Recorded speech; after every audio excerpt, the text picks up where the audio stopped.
Si alguien quiere pueden pasar hasta esta puntera también, ¿eh? Bueno, les cuento. Les decía que este es el pasillo más visitado del cementerio. Aquí se encuentra la bóveda de la familia Duarte. La mayoría cuando llega y conoce la bóveda queda como un poco decepcionado. Todos esperan encontrar una bóveda majestuosa al estilo de la de Leluar. Es muy simple la bóveda, tiene un frente revestido en granito pulido y una importante puerta. La puerta sí está muy trabajada en bronce y decorada con hojas, flores y pezones. Y el eje central de esa puerta, fíjense que es una cruz latina.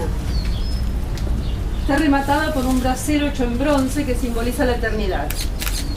Eva Perón muere muy joven, el 26 de julio de 1952 a la edad de 33 años a consecuencia de un cáncer de útero.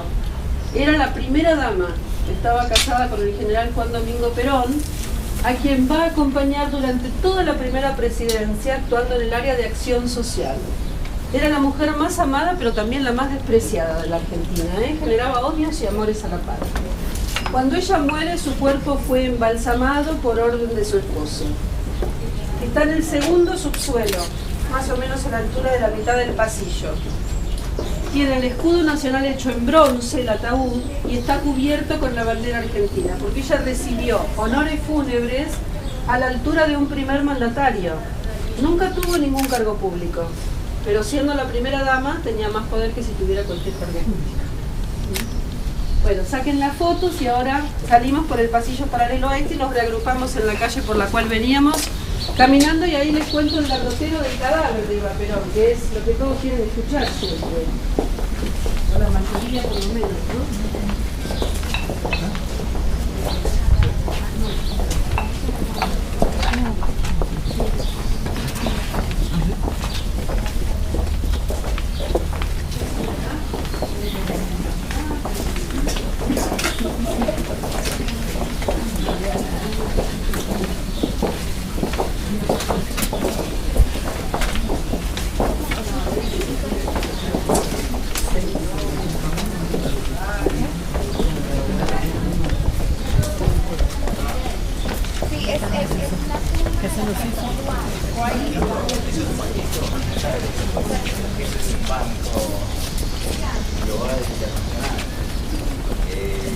¿Con la María acá? Sí, pero tenemos que...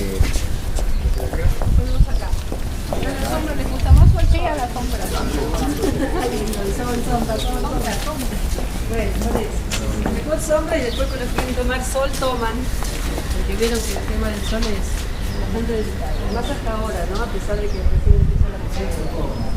Bueno, lo que yo voy a hacer ahora es contarles una reseña del derrotero del cadáver de Eva Perón, que es lo más intrigante para todos los visitantes, sobre todo en la historia de Eva Perón. Cuando termina el funeral de Eva Perón, que para que ustedes se den una idea, duró 14 días el funeral de Evita, fueron los funerales más grandiosos de la historia argentina, el cuerpo fue trasladado a un edificio que es el de la Confederación General del Trabajo. Ese edificio está ubicado en la zona sur de la ciudad, en la calle Sopardo e Independencia, detrás de la Facultad de Ingeniería, que iba a ser la sede de la Fundación Eva Perón, cosa que no llegó a completarse por la repentina muerte de Eva Perón. En ese edificio de la CGT, en el segundo piso va a ser embalsamado el cadáver de Eva Perón por un anatomista español, el doctor Pedro Ara, que había sido contratado por el general Perón. Cuando finaliza su trabajo al cabo de un año, el cuerpo es colocado en un altar que se prepara provisoriamente hasta tanto se construyera el mausoleo que se había proyectado. Era un mausoleo faraónico, nunca se empezó. Iba a tener una figura principal que iba a ser la de un descamisado, así llamaba Evita a los seguidores de Perón. Ahí iba a tener una altura superior al de la Estatua de la Libertad. Bueno, como ven, nunca se empezó. El tiempo fue pasando, el general Perón había iniciado su segundo periodo presidencial, porque después de la muerte de Eva, él fue reelecto para un segundo periodo, y ese segundo periodo es el que no llega a terminar porque lo derrocan los militares. Cuando lo derrocan, él se va al exilio, por supuesto, se establece finalmente en España, en Madrid. Y los militares querían hacer desaparecer todo vestigio del peronismo. Entonces secuestran el cadáver de Eva Perón, que estaba en el edificio de la CGT, y lo fletan en un buque rumbo al cementerio mayor de Milán bajo una identidad falsa, María Maggi de Magistris. Y así podríamos decir que descansó en paz en Milán hasta el año 1970. ¿Se acuerdan que en ese año secuestraron al general Aramburu? Los montoneros. ¿Saben qué pedían para dejarlo con vida libre? El cadáver de Eva Perón.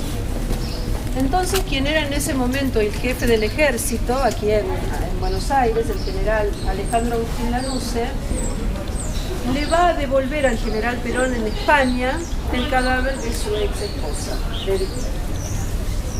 Perón ya no estaba solo, se había casado en terceras nupcias con María Estela Martínez, una riojana, una argentina, que conoce en el viaje al exilio. Entonces, cuando él recibe el cadáver de Evita, lo lleva a la cripta de su residencia privada y ahí lo deja. 3 años después vuelve Perón a la Argentina, regresa del exilio, porque se levanta la proscripción del peronismo y él quería presentarse como candidato presidencial, por tercera vez. O sea, el único caso en la historia argentina que un mismo candidato asumió la presidencia en 3 periodos diferentes. Él integra una fórmula presidencial junto con su nueva esposa, con Isabelita, y gana las elecciones. Entonces asume la tercera presidencia, era un Perón mayor, enfermo, ya tenía alrededor de 75 años, y asume más o menos para esta época, en septiembre de 1973. Y al año siguiente, el 1 de julio, muere siendo presidente. Entonces, ¿quién asume? Su viuda, María Estela, que era una mujer que no estaba a la altura de las circunstancias, no estaba preparada para ejercer la presidencia. De hecho, fue un títere en manos de quien era en ese momento el ministro de Bienestar Social, se llamaba José López Rega, y que como apodo tenía el del grupo. Así que imagínense la clase de persona que sería, ¿no? Bueno, después de la muerte de Perón, es ella la que se atreve a traer de regreso el cadáver de Evita a Buenos Aires.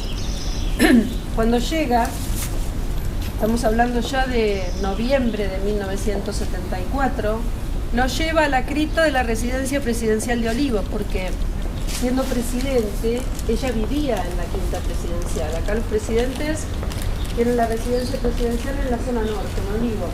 Trabajan en la Casa Rosada, en la Plaza de Mayo, pero viven en Olivos. Entonces ella vivía en Olivos, había llevado a la cripta de Olivos al general Perón en julio cuando había fallecido, y ahora lleva a Evita. En ese momento lleva a Evita. Así que descansan ambos juntos en esa cripta, pero no va a ser por mucho tiempo, porque en 1976 se produce otro golpe militar. Cuando los militares ingresan a la cripta, deciden separar cada cuerpo y devolvérselo a su respectiva familia. El de Eva Perón a los Duarte, que lo fuimos a visitar recién, y el de Perón a la familia de Perón, que lo lleva al cementerio de la Chacarita, el cementerio del oeste de la ciudad. Ahí estuvo Perón hasta el año 2007, en que fue nuevamente trasladado, en esa ocasión, a la localidad de San Vicente, ubicada a 60 kilómetros de distancia de Buenos Aires. Él ahí tenía su casa de veraneo, que fue transformada en casa museo. Ya había pasado el episodio de las manos. Sí.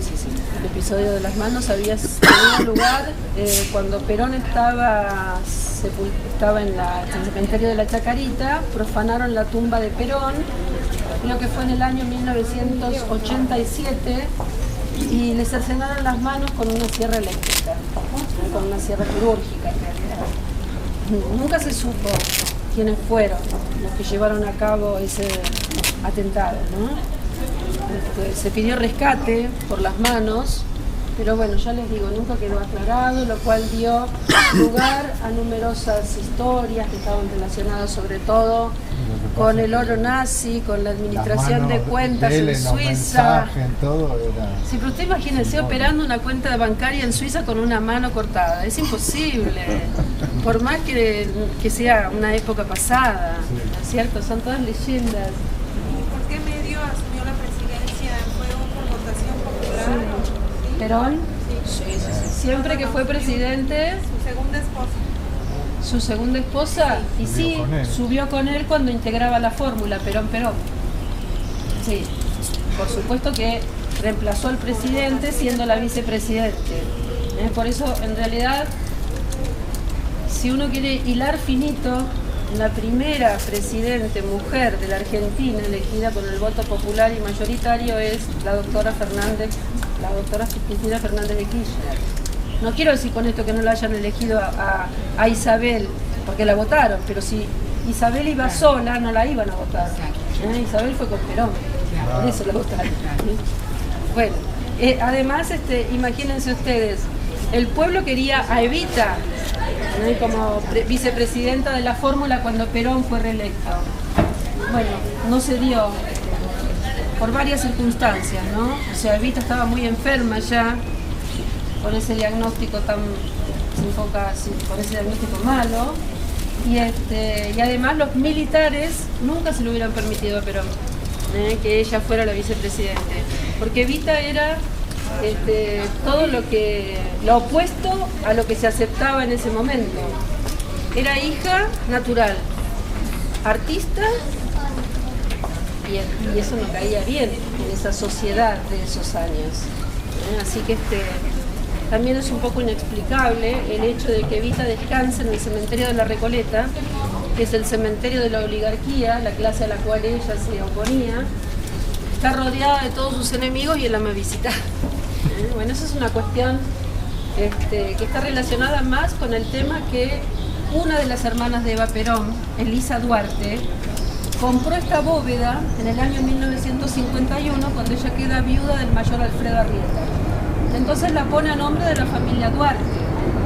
Con el tiempo, Evita viva esta bóveda, pero cuando su hermana la compró, de ninguna manera pensaba en Evita, porque Evita estaba viva y era muy joven. Así que con el tiempo se vio que ella vino al cementerio de la Recoleta. Y Isabel Martínez de Perón está viva, es una señora muy mayor, está muy delicada de salud y vive en España. Vive en el famoso Puerta de Hierro donde vivía Perón. Ah, Puerta de Hierro.